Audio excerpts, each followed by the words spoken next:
नमस्कार, RGD classes YouTube channel पर आप सभी का स्वागत है भाई। हमने पढ़ना शुरू किया था राजस्थान ज्योग्राफी बिल्कुल नए तरीके से, अपडेटेड तरीके से। सभी एग्जाम्स के लिए वेरी मोस्ट इंपॉर्टेंट क्लासेस रहेंगी ये। और अगर आपने अभी तक चैनल को सब्सक्राइब नहीं किया तो चैनल को सब्सक्राइब जरूर कर लीजिएगा, आप बाद में भूल जाते हैं। और एक बार क्लास को पूरा ध्यान से ज़रूर देखिएगा, निश्चित रूप से आपको इसमें नई चीज़ें सीखने को मिलेंगी और बहुत कुछ हेल्पफुल होने वाली है ये क्लास आपकी। चलिए शुरू करते हैं। 2 क्लासेस हो चुकी हैं आपकी, तो प्लेलिस्ट बना दी है मैंने, जा करके देख लीजिए। ये सभी एग्जाम्स के लिए इंपॉर्टेंट क्लासेस रहेंगी, ठीक है भाई। चाहे पशु परिचर की तैयारी कर रहे हो, एलडीसी कर रहे हो, या फिर सीईटी के एग्जाम की तैयारी कर रहे हो, या जिस भी एग्जाम में राजस्थान ज्योग्राफी से संबंधित क्वेश्चन पूछे आते हैं, उन सभी एग्जाम्स के लिए इंपॉर्टेंट है ये। और चलते हैं, थोड़ा सा आज है ना, सो नहीं पाया था तो इस चक्कर में, पर लेकिन मैं सोचा कि देखो आज एक तो विचार कर रहा था मैं अभी क्लास ना करवाऊँ, लेकिन सोचा कि करवाई देता हूँ क्लास। तो अभी तो देखिएगा, राजस्थान की स्थिति के बारे में बात करेंगे और स्थिति पर चर्चा करने से पहले थोड़ा सा हम रिवर्स में चलते हैं। रिवर्स में चलेंगे तो पहले ये जो हमारा जो पूरा का पूरा जो धरती पृथ्वी बनी हुई है ना, हमारे जो ब्रह्मांड हुआ करता था, इस तरीके से हुआ करता। थोड़ा सा समझेंगे, देखिएगा मैं आपको बना देता हूँ। इस तरीके से एक सर्किल के रूप में मान सकते हैं, ठीक है भाई। इसमें अंदर जो भीतरी हिस्सा था जिसका नाम हुआ करता था, देखिएगा पेंजिया। क्या नाम हुआ करता था इसका? पेंजिया लिखेंगे, पेंजिया, पेंजिया। और जो ये जो भूखंड था, ये क्या था? भूखंड, ठीक है भाई। ये भूखंड हो गया। ये क्या है? ये सागर है। यहाँ पर पैंथालासा सागर हुआ करता था, पैंथालासा सागर। थोड़ा समझेंगे अच्छी तरीके से, सागर हुआ करता था, पैंथालासा सागर। ये बड़े टॉपिक है, लेकिन थोड़ा सा मैं बता देता हूँ बस आपको, ठीक है। सपोज करेंगे इससे थोड़ा सा, ये प्री कैम्ब्रियन युग की बात है, ठीक है। और फिर क्या होता है, एक वेगनर महोदय आते हैं, ठीक है भाई। वेगनर साहब क्या बताते हैं कि जो पेंजिया थी, पेंजिया आगे चल करके, पेंजिया देखिए जो पूरा ब्रह्मांड था, ठीक है। ये भूखंड वाला हिस्सा है, ठीक है। ये है भूखंड। भूखंड मतलब जो पृथ्वी है हमारी, ठीक है। ये पृथ्वी थी, ये मान चलो, ठीक है। अब आगे चल के क्या हुआ, ये जो है ये पेंजिया वाला भाग है, ये पेंजिया वाला भाग है ना, ये 2 हिस्सों में इस तरीके से टूट गया। 2 हिस्सों में ये पेंजिया वाला भाग टूट जाता भाई।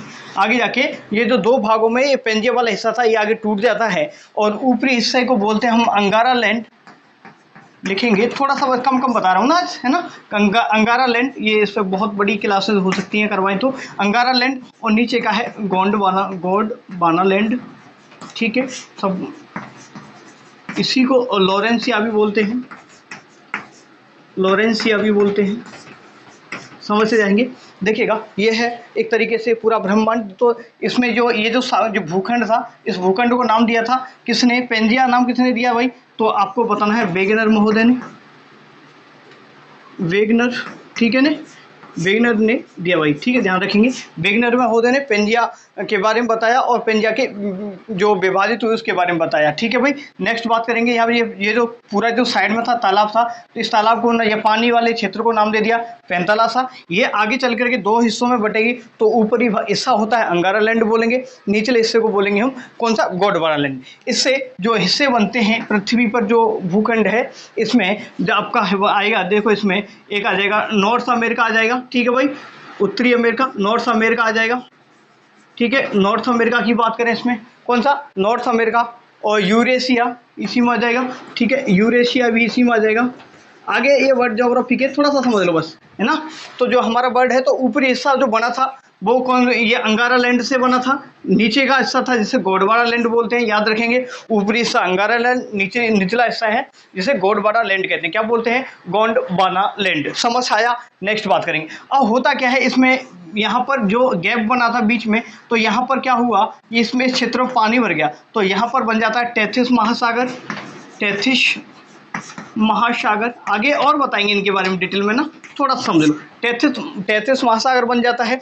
टेथिस महासागर से ही जो हमारा क्या है भाई, ठीक है। जो टेथिस महासागर का जो हमारा मरुस्थल है, इसका किसका अवशेष है? तो आपको बताना है टेथिस महासागर का ही है। अभी जब ज्योग्राफिकल डिवीजन पढ़ाएंगे तो उस टाइम पे सभी कुछ बता दूंगा अच्छे तरीके से।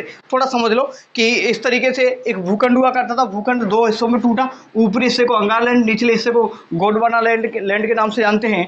और यहाँ पर बहुत सारे सेडिमेंट्स जमा हुए बीच में। यहाँ पर बड़े बड़े पर्वत पठारों का निर्माण भी हुआ, ठीक है। आगे चीज़ें मैं बताऊँगा आगे चल के। तो यहाँ तक आपको ये समझ आया होगा। एक बार अब स्थिति के बारे में समझाएंगे अच्छे तरीके से, थोड़ा सा बस ना रिवर्स में लेकर के करके चला रहा हूँ, पूरा का पूरा अच्छे तरीके से समझिए। अब देखिएगा, देखो एक बार मैं आपको देखिएगा, मैं पहले ग्लोबी स्थिति के बारे में बात करते हैं। हम पहला पॉइंट लिखेंगे ग्लोबी स्थिति। ग्लोबीय स्थिति के बारे में बात करेंगे पहले। राजस्थान की ग्लोब में स्थिति कहाँ कहाँ पर है, इसी तरह शॉर्ट नोट्स बनाते हो जाएंगे आप। देखिएगा ये है एक ग्लोब, ठीक है, ग्लोब है ये, ठीक है भाई। इस ग्लोब पर यहाँ पर ये है इसको, तो ये क्या है, ये वाकई में इस तरीके का बिल्कुल स्ट्रक्चर जो हम बनाते हैं बिल्कुल सर्कुलर, ये पृथ्वी की स्ट्रक्चर नहीं है वाकई में, लेकिन थोड़ा सा हमें समझने की दृष्टि से यह है हमारी पृथ्वी। पृथ्वी अपने जो अक्ष पर, एक्चुअली क्या होता है, पृथ्वी अपने अक्ष पर ये 23.5 डिग्री झुकी हुई है। कितने डिग्री, 23.5 डिग्री झुकी हुई है, लेकिन हम बात नहीं करेंगे उसको, थोड़ा सा हम इसी को देखेंगे। ये जो है जो पूरा ग्लोब है, इसमें एक रेखा ऊपर से डालेंगे यूं, ठीक है, क्या करेंगे देखेंगे, ये ग्लोब है, ग्लोब में ऊपर से एक रेखा खींचेंगे जिसको बोलते हैं, इसको बोलते हैं 0 डिग्री देशांतर रेखा। 0 डिग्री देशांतर रेखा, इसी को और भी नाम बोलते हैं, इसको ग्रीनविच रेखा भी कहते हैं, ग्रीनविच रेखा भी बोलते हैं इसको। इसी को प्रधान याम्योत्तर, ठीक है, इसको प्रधान याम्योत्तर रेखा भी कहते हैं। ध्यान रखेंगे, ये जो ग्लोब है, ग्लोब पर ऊपर से नीचे की तरफ एक काल्पनिक रेखा है। क्या है, काल्पनिक रेखा है। तो ये पृथ्वी को दो हिस्सों में, जो पृथ्वी का जो भूखंड है, इसको दो भागों में बांट दिया। तो इधर वाला जो हिस्सा है, इसको बोलते हैं हम कौन सा, पश्चिमी गोलार्ध। पश्चिमी गोलार्ध हो गया, इसको थोड़ा सा जल्दी करा रहा हूँ, थोड़ा सा ना समझेंगे आप। पश्चिमी गोलार्ध हो गया ये। देखो ये गोला है, गोले को दो भागों में, देखिएगा ये गोला बनाया आपको, समझिएगा। गोले में अगर सीधी ऊपर से एक लाइन ड्रॉ करेंगे, एक काल्पनिक रेखा है, तो इधर वाला हिस्सा हो गया पश्चिमी गोलार्ध, आधे गोला हो गया, आधा इधर का हो गया, तो इसको बोलेंगे पूर्वी गोलार्ध। क्या बोलेंगे भाई, पूर्वी गोलार्ध, समझते जाएंगे भाई, है ना। देखिएगा थोड़ा समझेंगे, ये हो गया पूर्वी गोलार्ध, है ना, यहाँ तक समझ आ गया। अब मैं ये आपको समझ आया, नेक्स्ट इधर बनाता हूँ ये गोला, ये देखिएगा यहाँ पर। अब इसी तरीके से इसको बीच में से काटेंगे, ये जो गोला है इसी में यहाँ पर देखेंगे, तो इस गोले में से बीच में से एक रेखा गुजारेंगे जिसका नाम है 0 डिग्री अक्षांश रेखा। इसका नाम क्या है, 0 डिग्री अक्षांश रेखा, इसको बोलते हैं 0 डिग्री अक्षांश रेखा, या बोले तो इसी को विषुवत रेखा भी कहते हैं, विषुवत रेखा, इसी को बोलते हैं हम विषुवत रेखा। इसी को बोलेंगे हम विषुवत रेखा होगा, इसी को इक्वेटर रेखा भी कहेंगे। और इसको, ये भूमि को देखिएगा, ये सपोज करें भूमि है काल्पनिक रेखा होने को, तो ठीक है, तो ये दो भागों में इसको बांट रही, तो इसलिए इसे भूमध्य रेखा भी बोलते हैं, भूमध्य रेखा, भूमध्य रेखा भी बोलेंगे इसको, ठीक है। और इंग्लिश में इक्वेटर बोलते हैं इसको, क्या बोलते हैं, इक्वेटर बोलते हैं। समझ आया, देखेंगे थोड़ा सा एक बार समझेंगे। और यहाँ पर देखेंगे जो ऊपरी हिस्सा है, इसको बोलते हैं उत्तरी गोलार्ध। क्या बोलेंगे, उत्तरी गोलार्ध। और ये जो निचला हिस्सा है, इसको बोलेंगे दक्षिणी गोलार्ध, दक्षिणी गोलार्ध। अब बात करते हैं, समझिएगा हमारे राजस्थान की स्थिति के बारे में। पहले ग्लोबी स्थिति के बारे में बात कर रहा हूँ। यहाँ पर एक ग्लोब और बना देते हैं, ये बनेगा ग्लोब आपका। अब देखिएगा, ये है आपकी 0 डिग्री देशांतर रेखा, ये है आपकी 0 डिग्री अक्षांश रेखा, और हमारे जो राजस्थान की लोकेशन है वो है इधर, ये रहा हमारा राजस्थान। ये आपको समझ में आना चाहिए। देखिएगा, इसको एक चीज़ और बता देता हूँ, ये हमेशा उत्तरी दिशा को, ये नॉर्थ पोल है, क्या उत्तर है, ये है होता है दक्षिण। थोड़ा सा इसके बारे में पता होगा आपको, नॉर्थ और साउथ के बारे में समझ लो एक बार। जो सीधी ऊपर से रेखा डाली गई, ऊपरी हिस्सा होता है नॉर्थ, और ये मेन तो देखिए मुख्य रूप से एक बीच में से डालेंगे, तो ये हो गया आपका कौन सा हो गया भाई, देखिए बीच में से डालेंगे रेखा, ये हो गया आपका ये हो गया ईस्ट, और ये हो गया वेस्ट, ठीक है। तो यहाँ पर देखेंगे, ये हो गया ईस्ट, हो गया ये हो गया वेस्ट। मुझे लगा शायद आज चीज़ें समझाने की कोशिश कर रहा हूँ, आपको समझ में आएगी। थोड़ा सा ना आज थोड़ा सा इतनी एनर्जी नहीं है मेरे अंदर ना, लेकिन समझाने की कोशिश करूँगा, समझ में आएगी। एक बार दोबारा से समझो थोड़ा सा मेरे ख्याल से ना। देखिएगा, ये है गोलार्ध, समझेंगे, ये है गोलार्ध। गोलार्धों को दो हिस्सों में अगर ऊपर से सीधी रेखा, काल्पनिक रेखा के माध्यम से बांटने की कोशिश करेंगे, तो ये जो एक दो हिस्सों में ये गोला बढ़ जाएगा। तो इस वाले हिस्से को बोलेंगे पश्चिमी गोलार्ध, इस वाले हिस्से को बोलेंगे पूर्वी गोलार्ध। समझ आया? ठीक है भाई। वो आपको पता है नॉर्थ ऊपर क्या होता है उत्तर, नीचे क्या होता है दक्षिण, ये आपको समझ आएगा। ये जो रेखा मैंने बताया इसके नाम क्या है, इसको 3 नाम बोलते हैं। इसको 0 डिग्री देशांतर रेखा भी बोलते हैं, इसी को हम ग्रीनविच रेखा भी बोलते हैं, इसी को प्रधान यामोत्तर रेखा के नाम से भी जाना जाता है। ठीक है, चलो आगे हम देशांतर अध्ययन के बारे में अच्छे तरीके से बात करेंगे। ठीक है भाई, ये और आगे चलेंगे। यहाँ पर देखिएगा ये गोला है, वही गोला, इसको अगर हम बीच में से इस तरीके से काटेंगे, हम हॉरिजॉन्टल टाइप में हम काटेंगे तो 2 हिस्सों में बटेगा। ऊपरी भाग होता है उत्तरी गोलार्ध, नीचे का हिस्सा होता है दक्षिणी गोलार्ध। समझ आया? ठीक है सर, समझ में आ गया। और ये जो रेखा है भूमि को 2 हिस्सों में बांट रही, तो इसको भूमध्य रेखा बोल दिया, और इसी को विषुवत रेखा या 0 डिग्री अक्षांश रेखा बोला जाता है। और हमारे राजस्थान की बात करें तो ये है हमारा राजस्थान हो गया। तो राजस्थान किस दिशा में देखिएगा, ये हो गया नॉर्थ, ये हो गया साउथ, ये हो गया ईस्ट, ये हो गया वेस्ट। ठीक है भाई। तो राजस्थान की स्थिति के बारे में बात करें तो ग्लोबी स्थिति बात लिखें, यहाँ पर लिखना चाहे तो लिख लीजिएगा। ग्लोबी स्थिति है राजस्थान की कहाँ पर है, देखिएगा उत्तर, ठीक है, उत्तर और उत्तर पूर्वी भाग में सब ग्लोब पर राजस्थान की स्थिति कहाँ पर है, उत्तर और पूर्वी भाग में। और देखो बोलते कैसे हैं, दिशाओं के बारे में समझ लो कि मुख्य रूप से 2 ही हैं। देखो एक तरीके उत्तर से दक्षिण और यह पूर्व से पश्चिम, 2 रेखाओं को लेकर ही चलते हैं। फिर सब डिवीजन करते हैं इसके बारे में। देखो होने को तो दिशा एक ये भी होती है, एक ये दिशा होती है, एक दिशा ये भी हो जाती है, सब डिवीजन करते हैं आगे चल के। तो इस वाली दिशा को बोलते हैं कौन, क्या बोलेंगे, इसको नॉर्थ ईस्ट बोलते हैं, इसको बोलेंगे साउथ ईस्ट बोलेंगे, ये जो दिशा है इसको बोलेंगे साउथ वेस्ट बोलेंगे, इसको नॉर्थ और वेस्ट बोला जाता है। ये दिशाओं के बारे में उम्मीद करूंगा आपको ऑलरेडी ज्ञान होगा इन चीज़ों के बारे में। तो यहाँ तक आपको समझ आएगा कि ग्लोब पर राजस्थान की स्थिति कहाँ पर है, तो आपको बताना है उत्तर और पूर्वी भाग में कहाँ पर है, उत्तर, ये उत्तर हो गया, ये पूर्व हो गया, तो उत्तरी पूर्वी भाग में राजस्थान की स्थिति है ग्लोब पर। समझ आ गया होगा आपको, उम्मीद करता हूँ। और इसी में थोड़ा सा लिख लो, ये जो है यहाँ पर लिखेंगे, कहाँ लिखा है आपको, देखिएगा थोड़ा आगे भी चलते हैं, कोई दिक्कत नहीं है। ठीक है, चलो तो आपको समझ आ गया होगा। ठीक है, तो आपको समझ आया ग्लोबी स्थिति कहाँ पर है, आपको बताना है सर, क्या बताना है भाई, नॉर्थ, और आपको बताना है भाई ईस्ट में। ठीक है, नॉर्थ ईस्ट में राजस्थान की ग्लोबी स्थिति हमारी आती है। समझ आया? ठीक है, चलो आगे बढ़ते हैं और लिखते जाएंगे।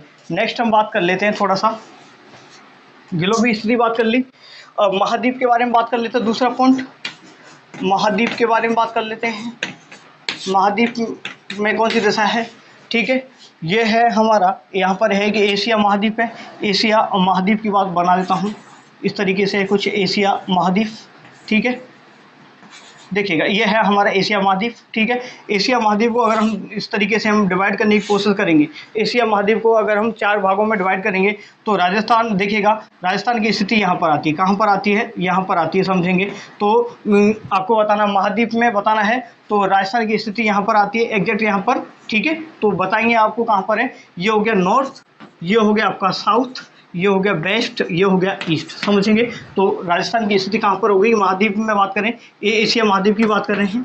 एशिया की डायग्राम थोड़ा ढंग से नहीं बना है ना, कोई दिक्कत वाली बात नहीं है।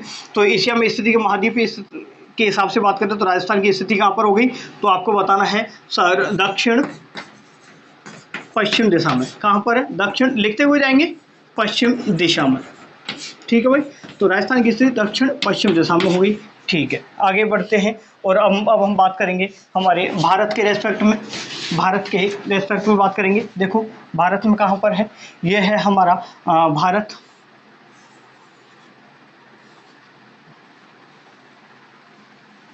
देखिएगा मैं आपको थोड़ा सा जो डायग्राम है, आपको कच्चा डायग्राम ड्रॉ कर देता हूँ मैं, कोई दिक्कत वाली बात नहीं है ना। अरे एक मिनट, देखो ये है हमारा भारत ना, देखिएगा थोड़ा सा जल्दी कर रहा हूँ मैं आपको, सॉरी ये गंदा ही बन गया बिल्कुल। एक मिनट, देखेंगे थोड़ा ठीक से ही बना देते, कोई दिक्कत नहीं। देखिएगा भाई ये है हमारा प्यारा सा भारत।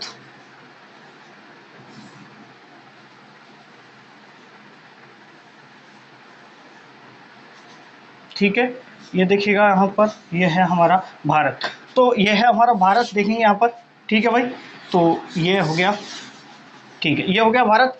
अब भारत में ये जो हिस्सा है ना, ये जो हिस्सा है भारत का, इसको भारत को भी हम अगर 4 भागों में बांटेंगे तो राजस्थान की स्थिति यहाँ पर आती है। कहाँ पर आती है, राजस्थान की स्थिति ये आती है। तो ये कौन सी दिशा है, ये नॉर्थ हो गया, ये साउथ हो गया, ये वेस्ट हो गया, ईस्ट हो गया। तो भारत में तीसरा पॉइंट लिखेंगे, भारत में बात करें तो भारत में किस दिशा में है, तो आपको बताएंगे ये हो गया नॉर्थ और वेस्ट में। नॉर्थ वेस्ट बोले तो उत्तरी और पश्चिम, उत्तरी पश्चिमी पश्चिम दिशा में। उत्तर पश्चिम बोलो, उत्तरी मत बोलो, उत्तर पश्चिम दिशा में, ठीक है। उत्तर पश्चिम दिशा में भारत में स्थिति, ये थोड़ा सा समझ आया होगा। अब मैं आपको अक्षांश देशांतर के बारे में अच्छे तरीके से समझा देता हूँ। ये दिशा समझ में आ गया होगा। अब मैं बात करता हूँ अक्षांशीय स्थिति के बारे में बात कर लेते हैं। अक्षांशीय स्थिति राजस्थान की, अब टॉपिक है आपका लिखेंगे राजस्थान की अक्षांशीय स्थिति, लिखेंगे हेडिंग राजस्थान की अक्षांशीय स्थिति के बारे में बात करेंगे, देखेंगे एक बार अच्छे तरीके से समझने की कोशिश करेंगे, है ना। देखो वही ग्लोब बनाते हैं, एक बार ग्लोब पर एक बार अक्षांशों के बारे में, अक्षांशीय स्थिति के बारे में समझने से पहले अक्षांशों के बारे में एक बार और समझ लो। पहले अक्षांश के बारे में समझ लेते हैं। अक्षांश रेखा, ठीक है, अक्षांश रेखाओं के बारे में समझेंगे। अक्षांश रेखा क्या है, ये काल्पनिक रेखा है। देखो एक बार और ड्रॉ कर देता हूँ आपको, ये है हमारा ग्लोब, ठीक है। तो मैंने अभी बताया कि ऊपर से नीचे की तरफ सीधी रेखा खींचेंगे तो इस रेखा को क्या बोलते हैं, 0 डिग्री देशांतर रेखा। क्या बोलते हैं इसको, 0 डिग्री देशांतर रेखा, देशांतर रेखा, ठीक है भाई। चलो इसी को, और यहाँ ऊपर से जैसे ये जो रेखा डाली है ना, ये जो रेखा ऊपर से नीचे की तरफ डाली है, इसी को हम क्या बोलेंगे, देशांतर रेखा बोलेंगे। और जो लेटी हुई बिल्कुल देखिए बीचों बीच में से अगर रेखा खींचेंगे तो इसको बोलेंगे 0 डिग्री अक्षांश रेखा। अक्षांश रेखा, अक्षांश रेखा की बात करें, ठीक है। चलो 0 डिग्री अक्षांश रेखा, तो सबसे पहले हमने शुरू किया अक्षांश रेखा। अब अक्षांश रेखाओं के द्वारा, इनके द्वारा जलवायु का निर्धारण किया जाता है। जलवायु का निर्धारण लिखेंगे, अक्षांश रेखाओं के द्वारा जलवायु का निर्धारण किया जाता है, लिखेंगे इसी तरीके से, निर्धारण किया जाता है। तो पूछे आपसे कि अक्षांश या देशांतर रेखाओं में किसके द्वारा जलवायु का निर्धारण किया जाता है, तो आपको बताना है अक्षांश रेखाओं के द्वारा जलवायु का निर्धारण किया जाता है। देखेंगे यहाँ पर, देखिएगा अक्षांश रेखाएं इस तरीके से होती है, देखिएगा यहाँ पर ये अक्षांश रेखाएं बना रहा हूँ आपको, समझेंगे। ये रहा, ये है अक्षांश रेखाएं इस तरीके से, ठीक है। ये है आपकी अक्षांश रेखाएं हो गई, इसी तरीके से देखिएगा, ठीक है। ये हो गया अक्षांश रेखाएं। और मैं इसी पर देशांतर रेखाओं को भी ड्रॉ कर देता हूँ। ये रही आपकी देशांतर रेखाएं। एक चीज समझिएगा अच्छे तरीके से, ये है हमारी देशांतर रेखाएं, ठीक है। चलो ये है ग्लोब आपका, समझेंगे। तो ऊपर से जो ये रहा, ये मेन ये रेखा ये रही आपकी, और इधर से ये रही अक्षांश रेखा, समझेंगे अच्छे तरीके से। तो यहाँ पर ये जो रेखा है, ये है उष्णकटिबंधीय एरिया आता है। ये 0 डिग्री से लेकर के जो कर्क रेखा था 23.5 डिग्री तक, कौन सा आता है, ये पूरा का पूरा जो एरिया है उष्णकटिबंधीय क्षेत्र है। आगे पढ़ाएंगे इनके बारे में, थोड़ा सा समझ लो बस अक्षांश देशांतर रेखाओं। अब मैंने बताया अभी अक्षांश रेखाओं के द्वारा जलवायु का निर्धारण किया जाता है, इसको समझा रहा हूँ मैं। अक्षांश रेखाओं के द्वारा जलवायु का निर्धारण कैसे किया जाता है समझेंगे यहाँ पर। ये है, ध्यान देंगे यहाँ पर, ये है आपकी 0 डिग्री अक्षांश रेखा। 0 डिग्री अक्षांश रेखा का जो आसपास का जो एरिया वाला क्षेत्र है, यहाँ पर जो सूर्य है, सूर्य भगवान जी क्या रहते हैं यहाँ पर, बिल्कुल बहुत ज़्यादा इस पर सीधी किरणें पड़ती हैं। किस पर, भूमध्य रेखा पर। भूमध्य रेखा पर जब सूर्य की किरणें सीधी पड़ेंगी तो इसका मतलब होता है कि टेम्परेचर वहाँ पर ज़्यादा होगा। टेम्परेचर ज़्यादा होगा तो ऑब्वियस सी बात है कि वहाँ पर वर्षा भी ज़्यादा होगी। तो इस क्षेत्र में बहुत सारी विभिन्नताएं पाई जाती हैं, ठीक है भाई। ये क्षेत्र है, बहुत सारी विभिन्नताएं पाई जाती हैं। आगे जब मैं जलवायु पढ़ाऊंगा तो भी आगे मैं पढ़ाऊंगा इसके बारे में, ठीक है। तो ये उष्णकटिबंधीय एरिया है। कौन सा है, उष्णकटिबंधीय एरिया है। आगे जाएंगे तो यहाँ पर एक रेखा है 23.5 डिग्री। कौन सी रेखा है, 23.5 डिग्री, ठीक है। अक्षांश रेखा की बात करें, इसको कर्क रेखा बोलते हैं। और जब इस पर सूर्य की किरणें आती है, सूर्य सीधा चमकता है, तो उसे कहते हैं कर्क संक्रांति। क्या बोलते हैं, कर्क संक्रांति बोलते हैं। आगे जाएंगे तो आगे जाएंगे तो मकर रेखा। कौन सी है, आगे जाएंगे मकर रेखा। ये अक्षांश देशांतर के बाद ज़्यादा मत समझो अभी, बस इतना ही समझो कि देखो ऊपर जाएंगे ये उष्णकटिबंधीय, ये शीतोष्ण कटिबंधीय, इस तरीके से क्षेत्र आते हैं, ठीक है। समझेंगे यहाँ पर, ये देखिएगा यहाँ पर ये होगी मेन रेखा। इस पर मैं चर्चा नहीं करना चाह रहा हूँ ज़्यादा, लेकिन समझिएगा बस इतना ही कि ये है आपकी। और देखिए यहाँ पर ये है देशांतर रेखाएं। देशांतर रेखाएं क्या होती हैं, देखो यहाँ पर देशांतर रेखाओं में जो आपका जो विषुवत रेखा है ना, यहाँ पर गैप कितना है, ज़्यादा है, और ध्रुवों पर बहुत ही कम गैप पाया जाता है, ये आपको ध्यान रखना है। ठीक है भाई, तो यहाँ तक ये अक्षांश रेखाओं के बारे में समझ आ गया होगा, ये अक्षांश और देशांतर। ठीक है, और यहीं पे लिखना चाहो तो देशांतर के बारे में लिख लो, देशांतर रेखाओं के बारे में समझ लो एक बार, फिर हम राजस्थान पर बढ़ते हैं। देशांतर रेखाएं, देशांतर ये काल्पनिक रेखाएं, देशांतर रेखाएं काल्पनिक रेखाएं, इनके द्वारा देखिएगा ये कैसे हैं, समय का निर्धारण किया जाता है, समय का निर्धारण, समय का निर्धारण। ठीक है, समय का निर्धारण कौन सी रेखाओं के द्वारा किया जाता है, आपको बताना है। देशांतर रेखाओं के द्वारा समय का निर्धारण किया जाता है। इस ग्लोब से इतने ज़्यादा क्वेश्चन अभी आते नहीं हैं, अदरवाइज ये बड़ा टॉपिक है, इसको हम अभी ज़्यादा नहीं छेड़ेंगे, अदरवाइज हमारा टॉपिक रह जाएगा। ठीक है, चलो ये थोड़ा सा इरेज करता हूँ, ये चीज़ें शायद मुझे लगता है लोग इरिटेट हो जाते होंगे इस चीज़ों से, लेकिन क्या करें, है ना, कोशिश कर रहा हूँ अपनी तरफ से देने का आपको बेस्ट, और समझ में आएगा आपको अच्छे तरीके से। तो अक्षांशीय स्थिति के बारे में समझ लो एक बार राजस्थान की। तो देखिएगा मैं राजस्थान बना देता हूँ आपको।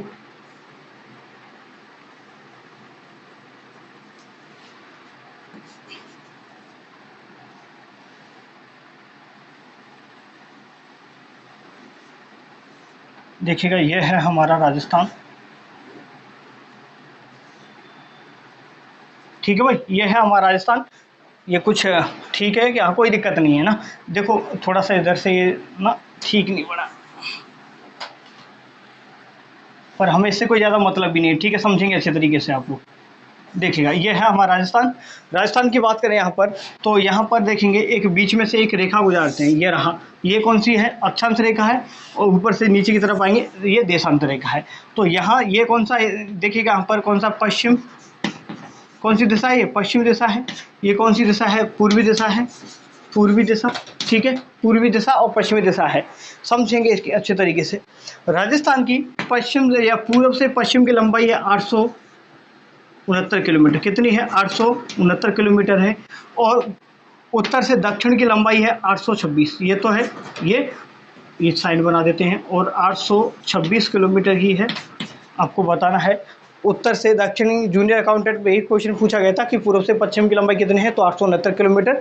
या पूछ सकता है आपसे उत्तर से दक्षिण की लंबाई कितनी है, 826 किलोमीटर है। एक क्वेश्चन और पूछता है आपसे, यहाँ पर देखेंगे अगर हम इस तरीके से पूछ लेगा तो लंबाई आपको कितना बताना है, यहाँ पर बताएंगे 784 किलोमीटर है। कितनी, 784 किलोमीटर है। और ये दिशा की बात करें तो ये थोड़ा सा क्लियर कैसे नहीं हो रहा, समझ नहीं आ रहा है ना, क्लियर आपको ये दिखाई भी नहीं दे रहा होगा मुझे लग रहा है। ये हो गया 850 किलोमीटर है। आज ये बोर्ड बिल्कुल ख़राब हो गया, समझ नहीं आ रहा मुझे ना, दिखाई नहीं दे रहा मुझे लग रहा है। आपको एक बार देख लेता हूँ। ठीक है, दिखाई दे रहा है आपको, कोई दिक्कत नहीं है। ठीक है, देखेंगे यहाँ पर अक्षांश स्थिति के बारे में बात कर रहे हैं। थोड़ा सा मैं दिशाओं के बारे में बता देता हूँ।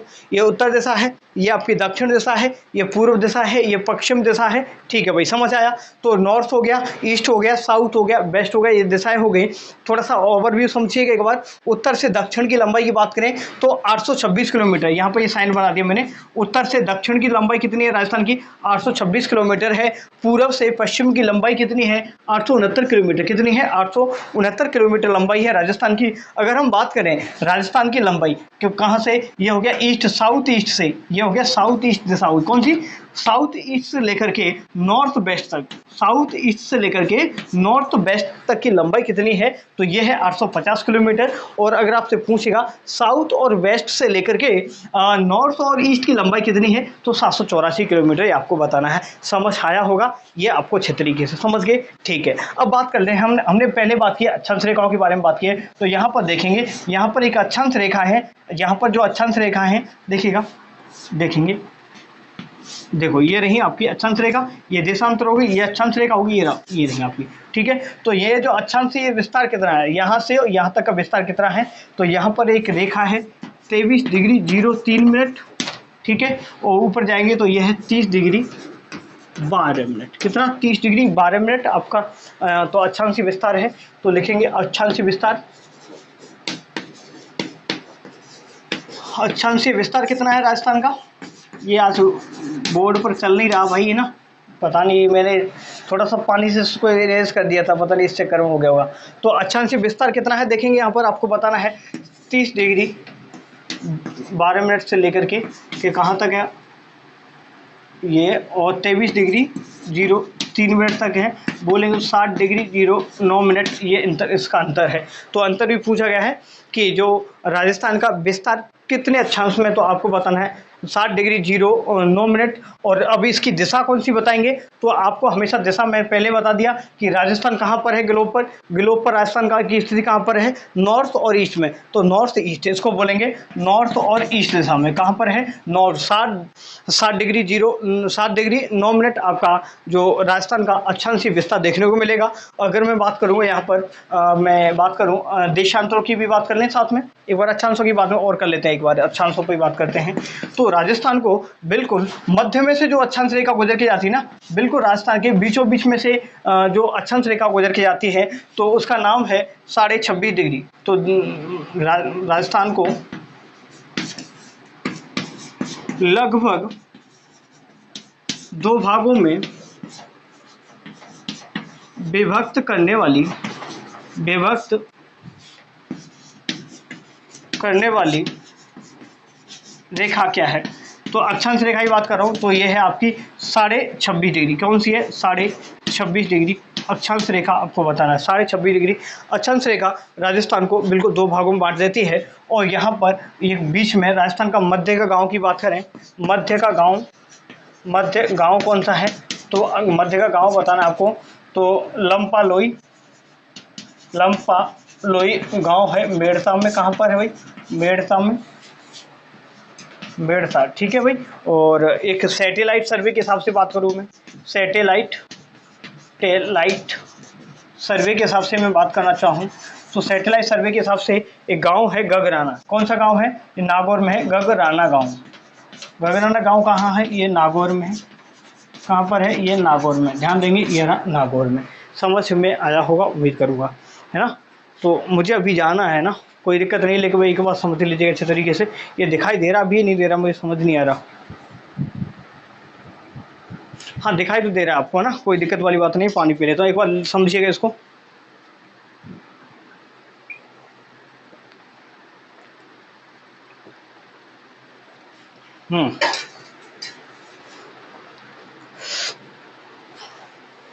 देखो एक बार और समझ लो राजस्थान के बारे में।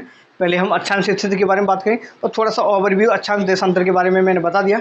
अक्षांश रेखाएं कौन सी होती हैं, देशांतर रेखाएं कौन सी होती हैं, तो अक्षांश और देशांतर रेखाएं वास्तविकता में कहीं एग्जिस्टेंस नहीं रखती।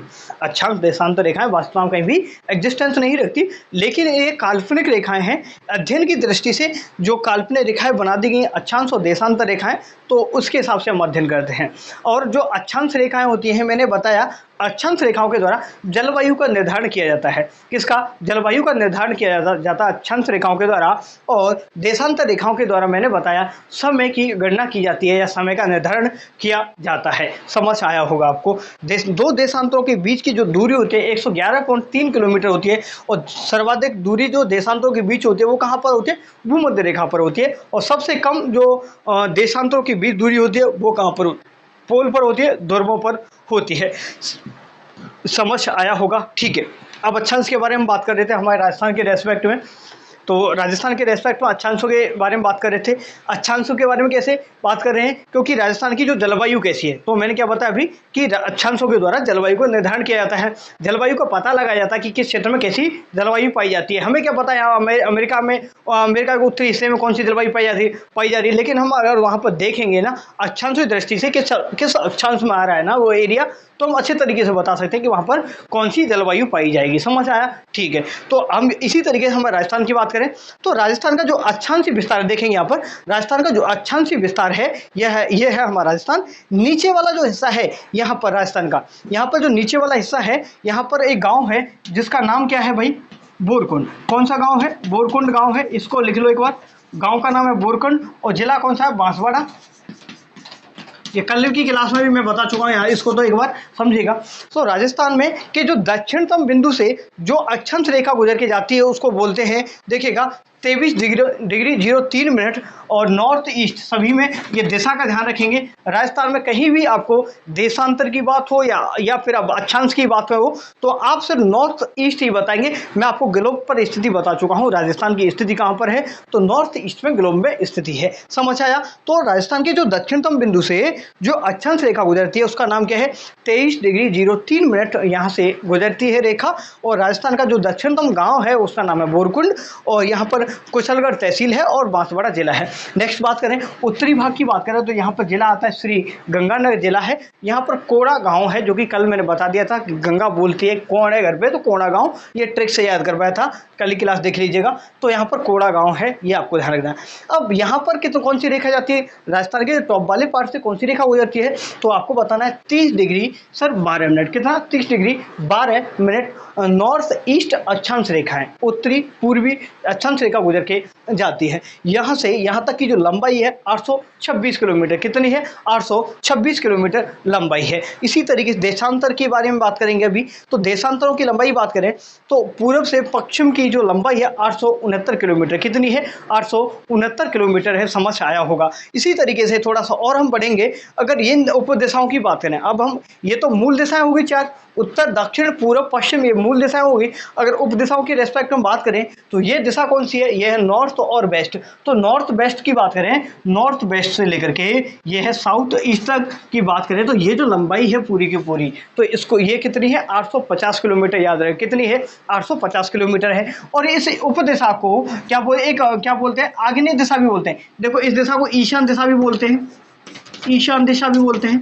और आपको पता है जो ध्रुव तारा होता है वो उत्तरी दिशा को हमेशा इंडिकेट करता है, तो इसको ईशान दिशा भी बोलते हैं, इसको आग्नेय बोलते हैं, इसको नैऋत्य बोलते हैं, इसको वायव्य भी बोलते हैं। किसको? वायव्य, इस दिशा को भी बोलते हैं। ये भी आपको समझ में आया होगा उम्मीद करूंगा। और इसमें कुछ बताने को एक्स्ट्रा है नहीं मेरे ख्याल से। और जो बिल्कुल राजस्थान के बीचों बीच से जो अक्षांश रेखा गुजर के जाती है उस रेखा का नाम है 26.5 डिग्री नॉर्थ ईस्ट अक्षांश रेखा। क्या है? 26.5 डिग्री, ये 26.5 डिग्री, ठीक है, 26.5 डिग्री नॉर्थ ईस्ट लिखा दिया होगा कहीं मैंने, यहाँ पर देखिएगा ये लिखा दिया मैंने, आपको समझ आया होगा। और ये जो विस्तार है राजस्थान का, अक्षांशीय विस्तार कितना है आपको बताना है, 60 डिग्री 09 मिनट आपका अक्षांशीय विस्तार देखने को मिलेगा। समझ आया होगा उम्मीद करूंगा, है ना। तो अभी थोड़ा सा ऐसा करते हैं, आज यही रहने देते हैं, कल देशांतर शुरू करेंगे, या फिर देशांतर अभी समझ लो, चलो थोड़ी देर में मैं देशांतर भी फ्री कर देते हैं ना, फिर आगे हम सीमा और उन पर बात कर लेंगे कल ना। चलो थोड़ा सा समझने की कोशिश करेंगे, देशांतर भी पढ़ लो, चलो लगे हाथ, ठीक है। चलो अब मैं देशांतरी स्थिति भी लिख देता हूँ यहाँ पर, ठीक है, पढ़िए समझिएगा एक बार, देशांतरी स्थिति समझ लो। अब मैं राजस्थान की ऐसी हेडिंग लगा लीजिएगा भाई, देशांतरीय, ठीक है। देशांतरी स्थिति के बारे में बात करें, हम राजस्थान की देशांतरी स्थिति के बारे में बात करें तो यहाँ पर देखेंगे, यहाँ से होकर के ये जो एक देशांतर रेखा ऊपर से नीचे की तरफ जानी है ना, ये रही एक देशांतर रेखा। ये इस रेखा का नाम है 69 डिग्री 30 मिनट। कितना? 69 डिग्री 30 मिनट। एक डंडी खींचते इसका मतलब होता है मिनट, ठीक है भाई, ठीक है। और 1 डिग्री में कितने मिनट होते हैं, 1 डिग्री में 60 मिनट होते हैं, ध्यान रखेंगे, ठीक है भाई। चलो तो ये है 69 डिग्री 30 मिनट। ये क्या है? North east. कौन सी है?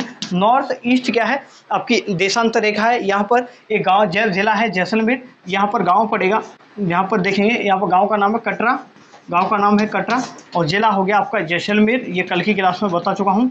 जिला कौन सा है यहाँ पर हमारा? जैसलमेर है। अगर हम बात करें यहाँ पर पूर्वी भाग में, तो पूर्वी भाग में एक यहाँ पर देखेंगे तो यहाँ पर जो आपकी देशांतर रेखा है ऊपर से नहीं, यहाँ पर 78 डिग्री 17 मिनट, ये आपकी कौन सी है? ये देशांतर रेखा है, 78 डिग्री 17 मिनट। यहाँ पर एक गाँव है शिलाना, जिस गाँव का नाम है शिलाना गांव है। ये राजाखेड़ा तहसील पड़ती है, राजाखेड़ा तहसील लिख लीजिएगा।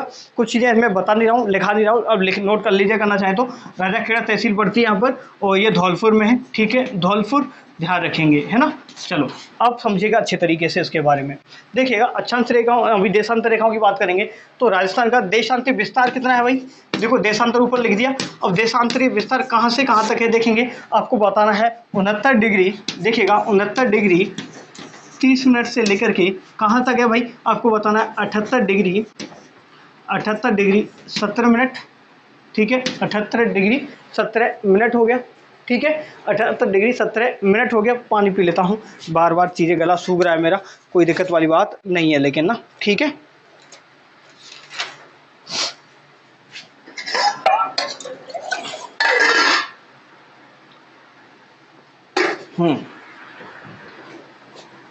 देखेंगे भाई ना, एक मिनट। हाँ, यहाँ पर बात करें, ये है 69 डिग्री, एक मिनट कैसे करना है, देखो देशांतरी विस्तार की बात करें, ये जो देशांतर रेखा है यहाँ देखेंगे राजस्थान में, देखेंगे एक बार, ये जो देशांतर रेखा है, देखो राजस्थान का विस्तार 69 डिग्री 30 मिनट जो देशांतर नॉर्थ ईस्ट देशांतर रेखा है, यहाँ से लेकर के, और ये वाला हिस्सा है जो धौलपुर में, ठीक है, यहाँ पर गांव पड़ता है आपका शिलाना, राजाखेड़ा तहसील है धौलपुर में। और यहाँ पर बात करें, यहाँ से देशांतर रेखा गुजरती है राजस्थान की, वो है 78 डिग्री 17 मिनट, कितनी 78 डिग्री 17 मिनट। अगर इसका जो डिफरेंस की बात करें, ये विस्तार कहाँ से कहाँ तक है आपको बताना है, 69 डिग्री 30 से लेकर के 78 डिग्री 17 मिनट नॉर्थ ईस्ट, ठीक है, नॉर्थ ईस्ट देशांतर रेखा आपको बताना है। और अंतर की बात करें, सर अंतर कितना हो गया, इसका अंतर अगर आप निकालोगे, कैलकुलेशन पूरी नहीं कर रहा हूँ, आप याद रखिएगा, करना चाहे तो कर लीजिएगा। 8 डिग्री 47 मिनट कितना है, 8 डिग्री 47 मिनट इसका क्या है, देशांतरी विस्तार, राजस्थान का जो देशांतरी विस्तार आता है, यहाँ से कटरा और शिलाना के बीच में जो देशांतरी विस्तार है वो कितना है भाई आपको बताना है, 8 डिग्री 47 मिनट आपको याद रखना है। और वही दिशा आप बताएंगे, दिशा तो वही है, ये आपका नॉर्थ ईस्ट ही है, ठीक है, कोई दिक्कत वाली बात नहीं है, बिल्कुल समझ आया। नेक्स्ट बात करें, एक क्वेश्चन और पूछ लेता देशांतर से संबंधित, इंपॉर्टेंट क्वेश्चन बता रहा हूँ, समझिएगा। देशांतर से रिलेटेड क्वेश्चन क्या पूछता है कि राजस्थान में, समझिएगा क्वेश्चन, कि राजस्थान में सर्वप्रथम सूर्योदय कहाँ पर होता है।